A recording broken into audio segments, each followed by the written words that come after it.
Assalamualaikum, I am Taiba and you are watching your own channel Audiovisual Books. Winning Superpower by Dr. Niaz Murtaza is our today's opinion in Daily Dawn. It's 30th June 2020. Let's start. Recent weeks have been tough for America's status as a superpower. The images of police stations being burnt during race riots and failure to provide global leadership on COVID-19 or tackle the infection well even nationality have exposed its growing fragilities. But these trends are merely the latest signs of a superpower in decline, while Vietnam likely being the first sign. How long can the US remains a superpower and who or what will replace it? States become superpowers by amassing vast amounts of technologies, military, political, economic, and soft powers, though the specific strategic mix and use of these different power types vary case to case. But irrespective of strategy, the heavy costs involved in being a superpower ultimately saps the powers of incumbent states and allows competitors to displace them.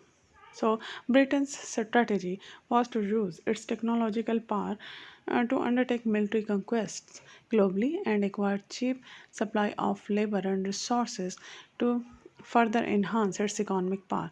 But the high military and logistical costs of keeping colonies diverted funds from investments in economic and technological powers and allowed the US, Germany, and Japan to catch up.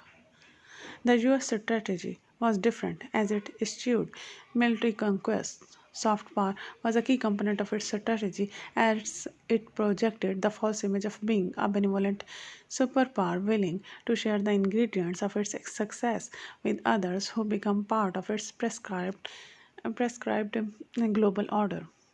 But in reality, it established a global system that largely benefited the US and its closest allies. The US often resembles a clueless bystander.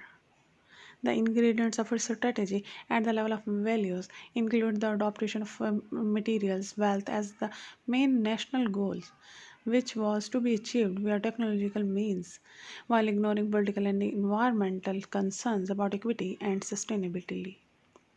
It co opted some other states with short term aid and others by helping dictators stay in power to obtain the natural resources globally that it needed.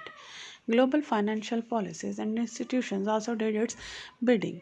Its vast global military infrastructure underpinned the system's security, thus, it aimed to achieve the same returns as the UK but since the apparent ugliness of colonialism. However, one by one, the key ingredients of its superpower strategy crumbled even after it defeated its arch rival, the USSR. The failure of its aid to ignite growth in most developing states and the brutalities of its elite dictators turned global opinion against it. The allure of its values has also faded as materialism has failed to provide long lasting peace of mind even to Western populations benefiting most from this model. Also, the environmental unsustainability of materialism has become apparent via climate change. The heavy cost of imperialism has caused huge, that is, budget and external deficits, and public and private debt and, and diverted investment for the future in physical and human resources.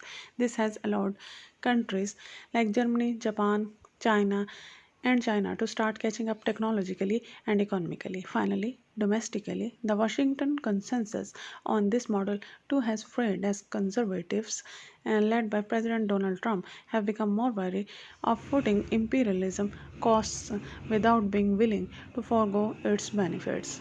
Domestic political gridlock has increased as the two parties become unable to develop consensus on domestic and international issues.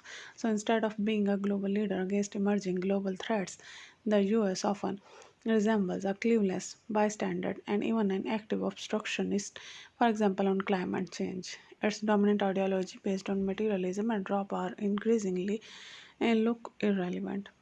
So, will it soon be replaced by another superpower like the UK was 80 years ago? But this is where the similarity with the UK ends. The US has had overtaken the UK economically decades before its final demise as a superpower after World War II.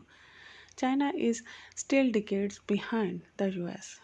Nor does, nor does its autocratic political system make it an attractive global leader for many states. The EU matches the US more closely democratically, economically, and technologically, but is not a cohesive political unit, nor is a World War II style knockout likely for the US given its huge nuclear stocks.